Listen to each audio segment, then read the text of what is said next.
All eyes up for Commander Burnham and the crew of the USS Discovery.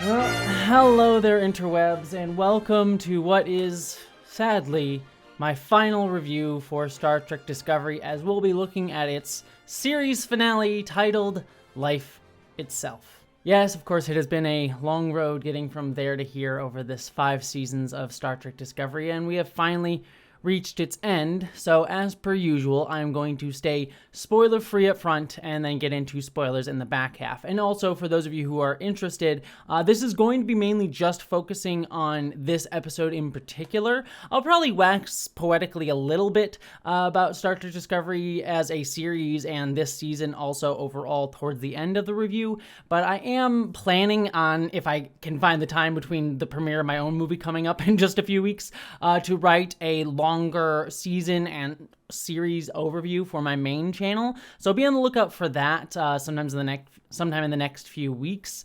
Hopefully, again, asterisk with I have my own movie coming out in a few weeks. The premiere's coming, and we've got a bunch of fun stuff planned for that. So I might be a little bit busy, so might be a little long in coming.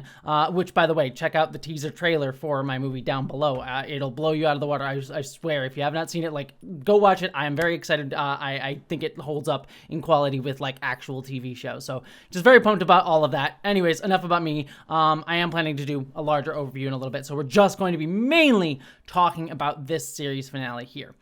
Going into spoiler-free discussion, what I will say is taking this as what it was originally intended to be, a season finale rather than a series finale, I think it's fine. It kind of suffers from the problems that I typically have with a Star Trek Discovery season finale, as well as a Star Trek Picard season finale, because most of those shows, that show had problems with its finales as well in the same regard, in that the episode feels like it's a lot of just trying to make square pegs fit round holes in terms of wrapping up all the various different themes and ideas and character arcs and storylines in a way that doesn't always feel perfectly natural to what had been set up before, and more just feels like, we're trying to just get all these things to slot in where we want them to be.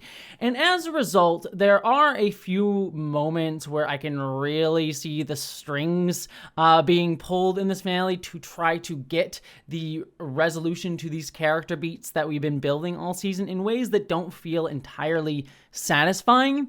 And there's also even one moment in particular that I found to be frustratingly just silly and dumb in a way that just really just took me out of the entire thing. And so taken on that level, there's an element of this doesn't feel like it's the best resolution to the season-long storyline that this season has been telling. It works, it's functional, but it doesn't really feel like a great culmination of that story. But moving on from that, taking this episode more as a series finale, and even more so understanding that it's a series finale that was kind of put together after the fact with a 30-minute coda that this episode ends on, I actually find it to be rather strong, because some of the larger ideas that come into play in this episode, even before we get to the coda that is the series finale, I think actually beautifully feel like a good capstone to this series, and especially, I think, in particular, Michael Burnham, who, for all intents and purposes, whether you liked it or not, I personally liked it, has been the beating heart of this show from episode 1.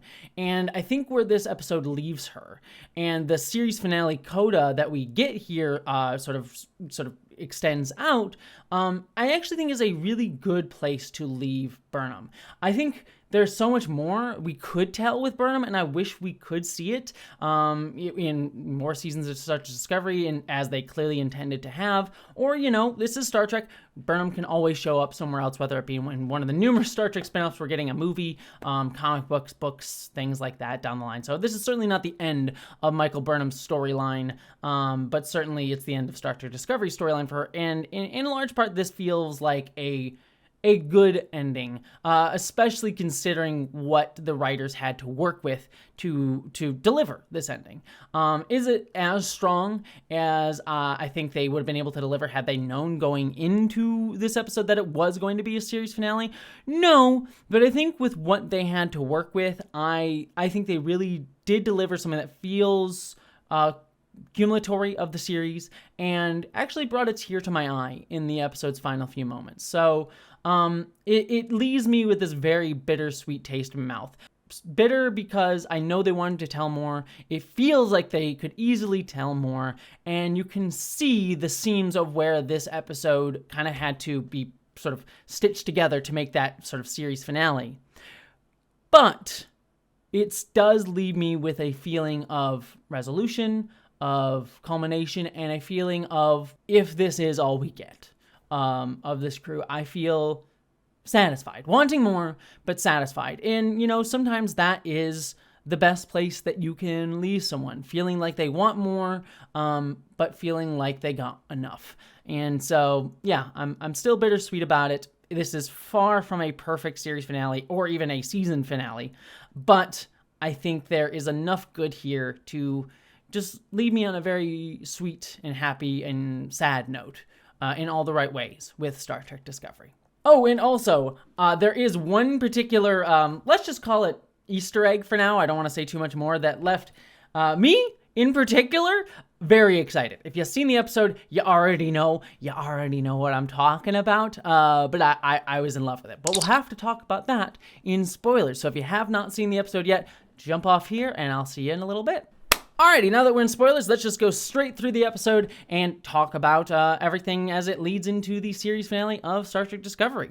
So starting off, we have Burnham arriving in the progenitor tech, and there's a few things with this that I liked and didn't. On the like column, I adored the visual look of this place.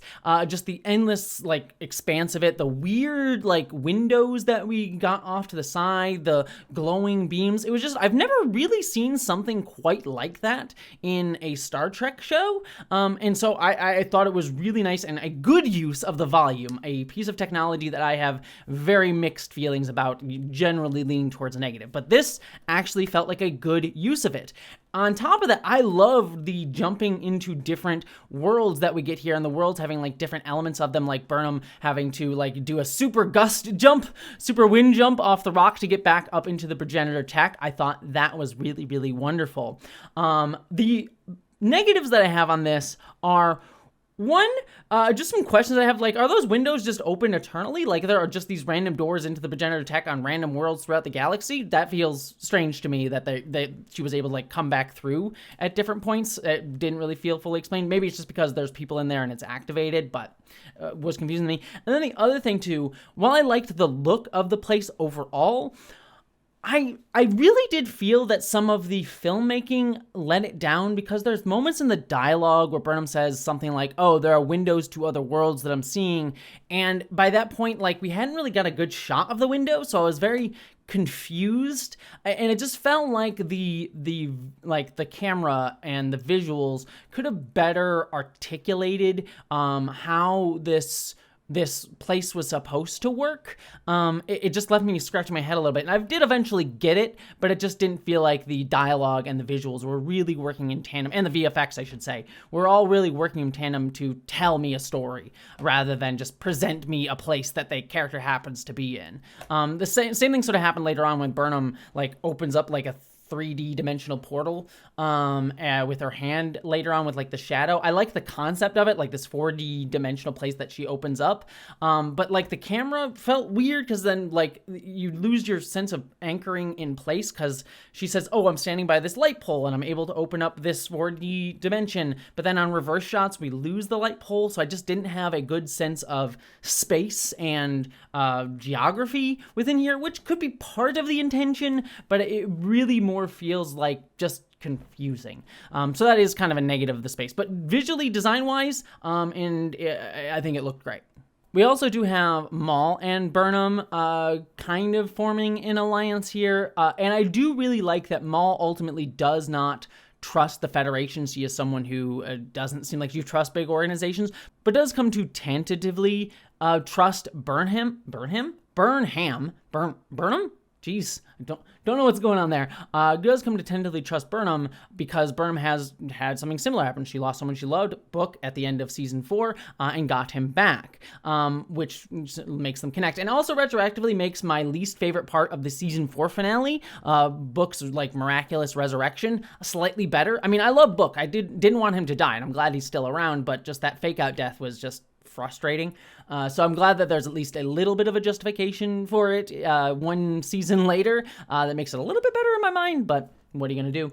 All of this does eventually lead to a fun, like, portal battle between Maul and Burnham, which I did enjoy. They ended up on the set of the Northman. If you've seen that movie at one point in there, I was like, that reminded me very much of the climactic battle in that movie. But then they also find this progenitor sort of tech center using the 4D thing that I talked about earlier.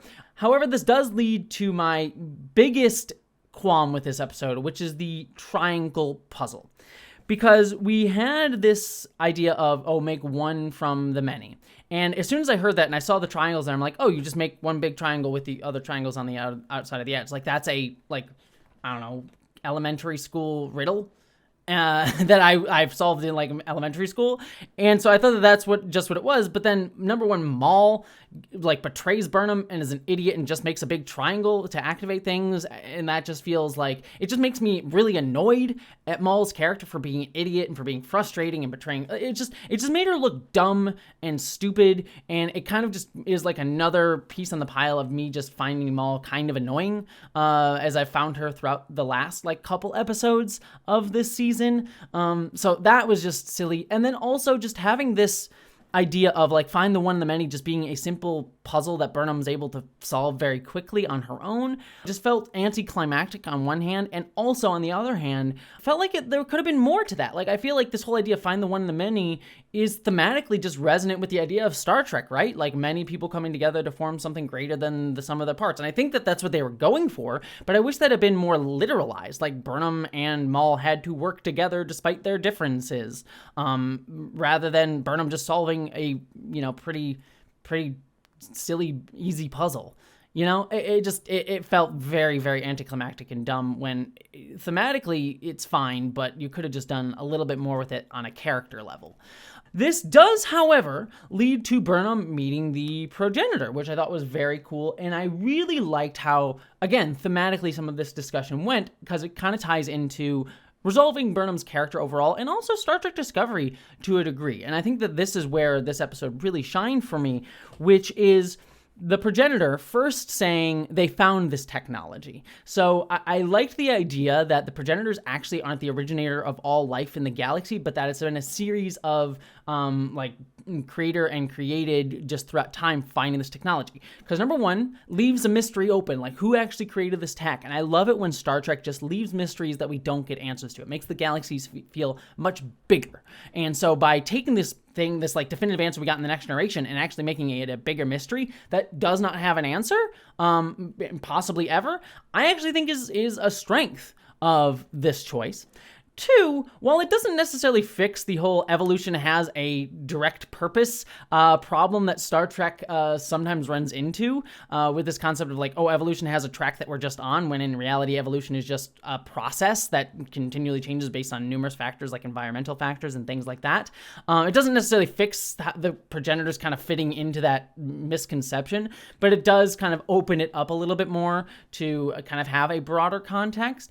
And even more in particular, focusing in on how this affects Star Trek Discovery, I do like that, a lot of what Burnham has been dealing with this season, and frankly throughout the series, is how she constantly tries to find purpose in the thing in front of her. She tries to find purpose in the Klingon War by being on Discovery. She finds purpose in looking for the Red Angel. She's finding purpose in looking for the Federation and bringing it back together. She's finding purpose in trying to figure out species, the species from the end of season 4, I forget the name. And then she's finding purpose in this mission throughout this season. But in reality, what she needs to learn is to find purpose just in life and herself and the connections around her. And it really kind of marries with this idea of the progenitors, where it's like, I'm finding purpose in this mission because these progenitors are creators. They're the people who passed on this duty to us. But in reality, the progenitors are just people too. They're like parents, You come to think of your parents as gods when you're young, but you start to realize they're just people, and they don't get to dictate who you are. And while they influence who you are, they don't define you. And I think that is a really great place for Burnham to sort of realize with the progenitors of like, oh, you don't have the answer. You don't have the answer to life. You don't have the answer to what my mission is. I've got to find that for myself in an increasingly chaotic universe. We make that purpose on our own terms. It's not just going to be found for us. And I think that that's a really good arc for Burnham to have, not only this season, but just to complete her character arc in the series finale. And we'll get to the coda later that I think kind of touches upon that a little bit more. But this was a really, really beautiful idea that I really enjoyed, and Burnham becoming the steward of this technology. Jumping over to some of the other things that go on in this episode, we do have Saru getting to be Action Saru, and I really loved this moment for him. It did really feel like Saru, given that Doug Jones was away promoting Hocus Pocus 2 this season, which was definitely not worth it. If Hocus Pocus 2, it's a fine movie, but much rather to him be in Star Trek Discovery than promoting that movie. Anyways, this seems like this was filmed well, we have Doug Jones and the actor who plays La'an. We can just pop them in to do some scenes separately, well after the rest of the cast and crew is filmed. So yeah, very much felt like that. That being said, though, Action Saru was pretty badass, and get to show off not only his diplomacy skills, but also his intelligence, and also the fact that he's like, I'm not a prey, I'm predator, which again feels like a nice cap to his character's arc, or at least a showing off of who his character is and has grown to be over the season. I wish we'd gotten more of it. It feels a little light, and I wish we could have had more integrated into the actual season as a whole. But given what they probably had to work with, this feels at least like a good just cap to who his character is. Other ones that we got here too is we have Book and Culber going off to try to save Burnham and stopping the progenitor tech from falling into the black hole. And Culber using a memory from Janal to be able to adjust the shields to be able to protect the technology. I initially thought this was a little bit forced of the spiritual journey that Culber's been on this whole time is sort of it's just the shield thing. And it just felt like just trying to force a little bit of that square peg in the round hole. I've come around, having thought about it, to being okay with it. It's not the best. I think you could have done a little bit more with this whole idea of belief and faith versus being a man of science. I think there's definitely a lot more to mine in that than we ultimately really got with this. And so it does really just feel like the writer's just trying to find some way to give a resolution to that arc in a concrete way, when I really feel like you could have done something a bit more, philosophical, esoteric, outside the box, I guess. But that being said, I do like the idea of it still kind of being a little open-ended, where, there is a plausible explanation for why he knows the shield frequency. It's a memory from Janal. But there is also still elements of uncertainty with it being why do I remember that memory? Why does it come back up now? And you could probably have numerous different plausible explanations. Maybe Janal knew that this might be a problem, so he intentionally left it within Culber's memory. You could go with that, but if you wanted to be a bit more mystical about it, you could also explain it that way. And I think a lot of that is how we think about religion and faith. So I think this is an okay ending to that story, but doesn't really knock my socks off either. Speaking of other storylines that don't knock my socks off, the Rayner stuff on the Discovery was fun.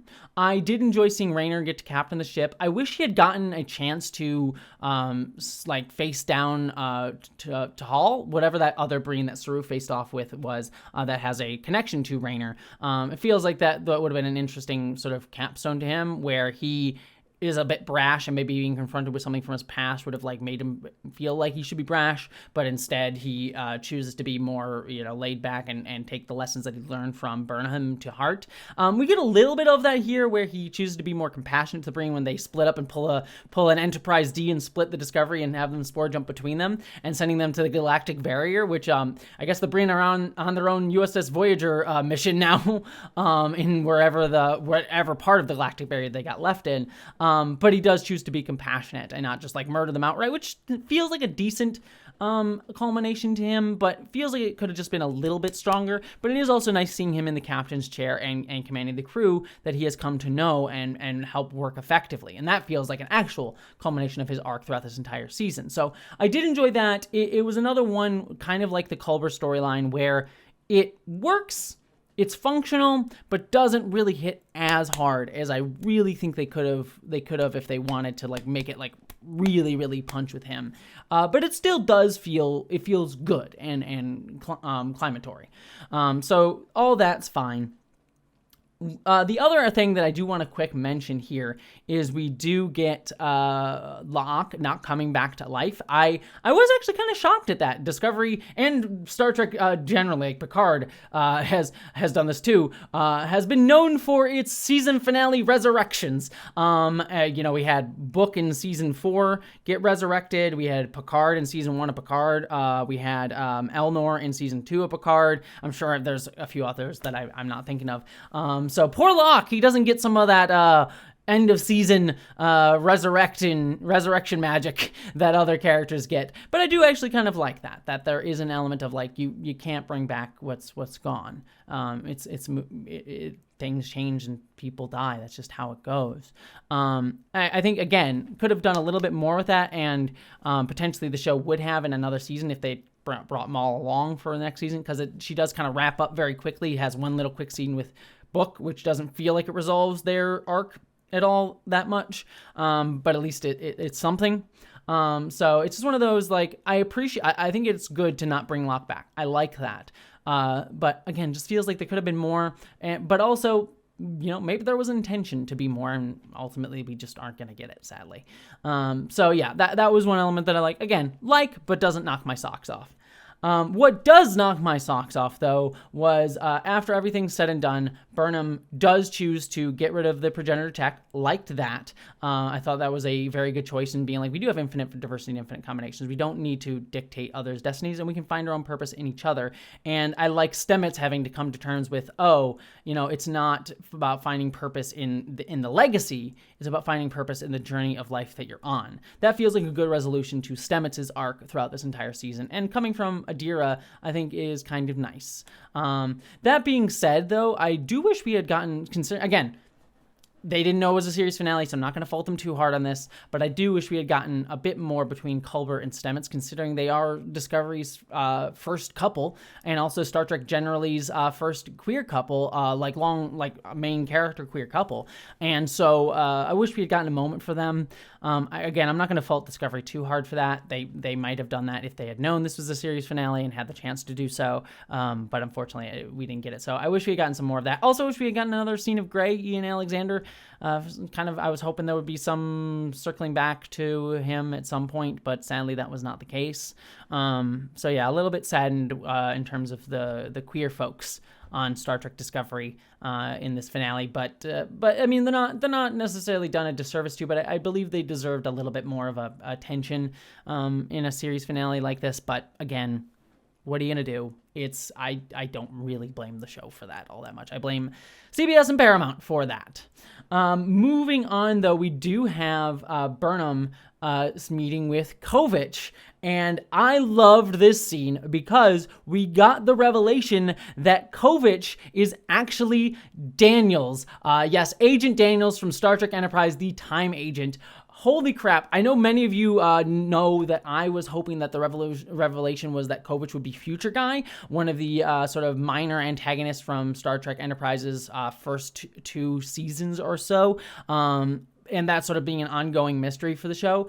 I would have liked that. But there is an element to be said of like leaving some mysteries open. You don't always have to answer every single thing. So having Kovich be Daniels, I think is kind of more fun to me because it, number one, it makes David Cronenberg a character from Star Trek Enterprise, which is, hilarious to me.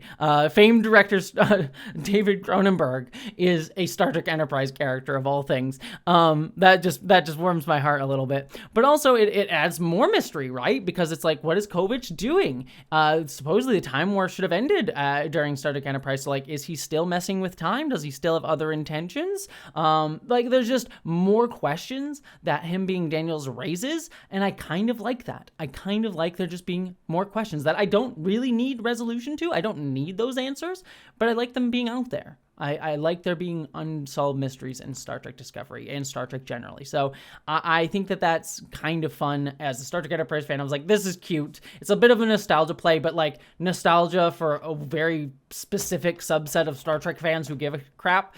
So I did enjoy that. That one felt like it was for me. So I did like that. One weird thing though is he does have a Cisco's baseball and Geordi's like visor in his his like set behind him. And I just thought like, oh man, Geordi's visor there, it feels a bit morbid. It just reminded me that Geordi's long dead by now. Like, I know Geordi replaced his visor after Star Trek Generations, so it was probably just lying around somewhere, but like, man, it just made me think like, yeah, Geordi's dead. He's a dead man. Moving on from here, though, we do start to head into the series finale-esque territory, where we do get Saru's wedding, and man, that wedding fit that both of them had was gorgeous. Like, hot damn, like the costume designer for that went all out because it was amazing. And I did really love this, Saru sort of saying we're all connected, and just getting Saru to have this lovely happy ending felt great for his character. We also get Tilly saying that she's going to start a mentorship program at Starfleet Academy, which very much has me feel like, oh yeah, Tilly's definitely going to be in the Starfleet Academy spinoff show, which, by the way, we learned that Academy Award winner Holly Hunter is going to be the lead of that show, so excited for that. Like, very pumped to see what they're going to do with Starfleet Academy going forward. So very much feels like Tilly's going to still be a part of that show, and possibly means we'll be able to get some more cameos from other Discovery characters going forward. So I'm curious to see what that's going to be. And we also got a drop later on in the finale when we get to the time jump that Tilly's the longest serving Starfleet Academy instructor. So, means she's going to be around for a while in that show. So did like that little piece there. But then we have Book and Burnham going off together and them committing to each other. Maybe not necessarily a marriage, that happens in the time jump, but them committing to each other and going again back to this theme of Burnham not necessarily needing the mission to provide her purpose, but finding purpose in Book, in love, in life, in her friends. I think that is a really great way to end. And that feels like where the season was going to end, but obviously we get a little coda from here for a series finale. And it very much feels like for this coda that they really only were able to get Sonequa Martin Green and David Ajala back for it, to be able to film for it. And then maybe just the rest of the cast just really briefly for the hugging sequence that we get. So with what they had to work with, I think this is a really beautiful coda because, again, we get to see Burnham years in the future. She's lived a happy life. She's a Starfleet admiral. We get another Starfleet uniform, which I actually really like. The Starfleet uniforms in this future look really cool, but we get another one of those to see and for cosplayers to wear. And we get to see Burnham living happily with Book. There's this beautiful moment with this weird deer-looking animal, and Burnham kind of repeating something that she learned throughout her life. He's like, always wanting what you can't have, and it's like, actually, you can be fine with what you have, which is something that Burnham's always sort of wrestled with throughout the show. And then having a son who, seems like he's becoming a captain, living life. And I love this conversation that she and her son have, which is, you've let your crew find their own purpose, whether it be pursuing science or whatever, but like purpose is found through life and living life and what you choose to give meaning to. And I like that. I like her passing that on. But then we go into Burnham going to give Discovery its very last mission, which I have mixed feelings about how this is executed, if I'm being fair, because we learn that this is all part of another Red Directive mission, and Burnham has to take Discovery out to make it look like it's the original Discovery. Basically all this is set up for the short trek's Calypso, which I think even Burnham name drops the name Kraft, who is the main character from Calypso. This feels really, really forced to me. I kind of hate it. It makes no sense to me. I mean, the events of Calypso are not momentous enough I think, for it to be a red directive. So maybe one day we'll get more to that story at some point, but it really just feels like the writers going, shit, they're canceling us. We need to wrap out that Calypso storyline. So here you go. This is it. This is at the end. Felt really forced and kind of dumb. Did not like it in the slightest. Again, I'm not gonna fault the show too much. It's one of those, like, maybe they had a plan for it, and now they were kind of stuck in a rock and a hard place, but frankly, you had enough time. You had 3 seasons to tie that off. You could have done better than this, and so I'm going to ding them a little bit on it. It's very forced. Don't love it. My guess for what happened with Calypso is that, considering that it was tied into season 2 of Star Trek Discovery, was the original plan was not to send Discovery to the future through the whatever warp hole that they go through at the end of season 2, but was going to have the ship just sit there while the crew of the Discovery went to the future physically, just on foot or whatever, and then they would find the ship, and that's when Calypso was supposed to be set, but instead that didn't happen for whatever reason, and now they were stuck trying to figure out what to do with that storyline. So this is their explanation for that. Don't like it. Feels kind of dumb. I know they were somewhat stuck with it, but you had enough time, so I'm going to fault you a little bit on it. But, and by the way, that also feels a little bit cruel to Zora. It's like, Zora's sentient now, and you're just going to be like, oh yeah, go hang on a cloud for a while. That feels very mean to Zora. Very, very mean. I don't like that. Treat your sentient ships better, Starfleet. Anyway, sorry, going back to this. On an emotional level, though, Burnham getting to send Discovery out on its last mission, and her having spoken about, she found purpose through the people she got to spend time with, and we get this really beautiful moment of all the Discovery characters hugging. That felt like a great culmination of Discovery for me. Discovery has always been about, these grand missions and grand storylines, but in actuality, what connects us all, what is meaningful, what is at the core of all of Star Trek, is the found family that we make, the people that we meet, the infinite diversity and infinite combinations that we celebrate amongst ourselves and amongst each other.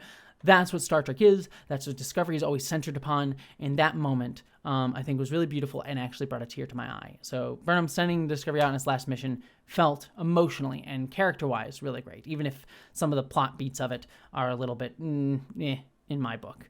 And that's the end of Star Trek Discovery. So yeah, like I said, I think I have a lot of qualms with some of the plot elements of this episode, both as a season and a series finale. But given that this was a kind of rushed series finale, like a sort of, less rushed, more they had to tack it on. Given that they had to tack on the series finale element, I think they did a really beautiful job delivering a good emotional and satisfying character finale, especially for Burnham. There are a couple things I could niggle about, especially with my favorite queer characters not getting as much resolution as I wish, or Saru not being centered enough due to Doug Jones being away.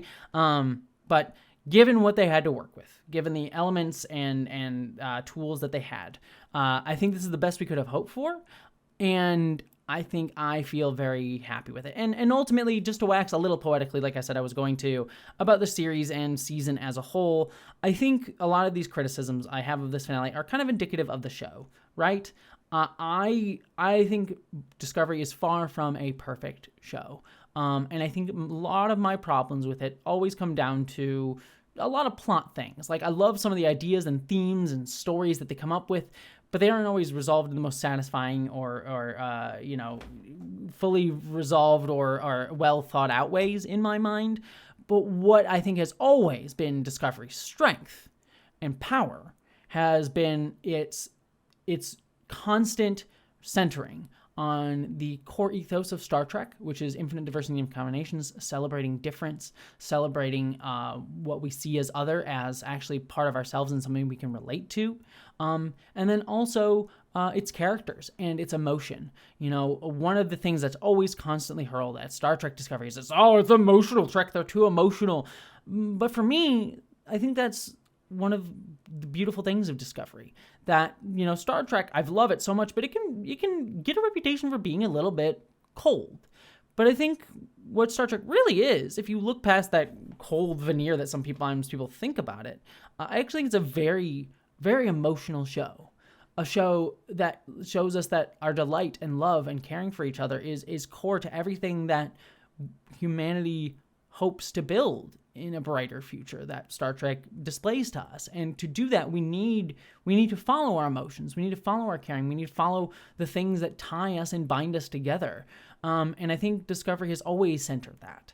And so while it has not always been perfect on a plot level, to put it mildly, it has always been superb on an emotional and character level. And I think this finale captures that, warts and all. So, like I said, I'll probably talk more about Discovery in a video if I get the time. But I just will say, Discovery was far from perfect, but not only did it bring back Star Trek, I think it always tried to be a little bit different than most science fiction series, especially big science fiction franchise series of the day, and managed to create a resurgence of Star Trek, which, is a franchise that I adore. And, I certainly have my own issues with this modern era of Star Trek, numerous of them.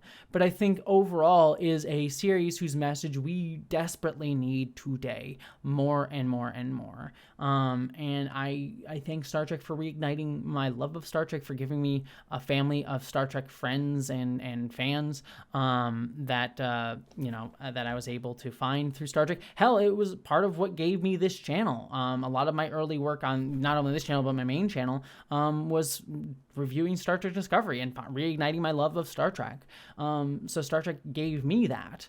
And so it is really sad to see it go, but it will always be a part of the Star Trek legacy. And as I already said, no Star Trek show is ever done. If Star Trek Picard can resurrect the Next Generation crew, however many years later, 20, 30 years later, I'm sure we'll get to see more of the Discovery crew in some way, shape, or form over the next years and decades to come. But they had a beautiful story as it is, and until I see them next, live long and prosper.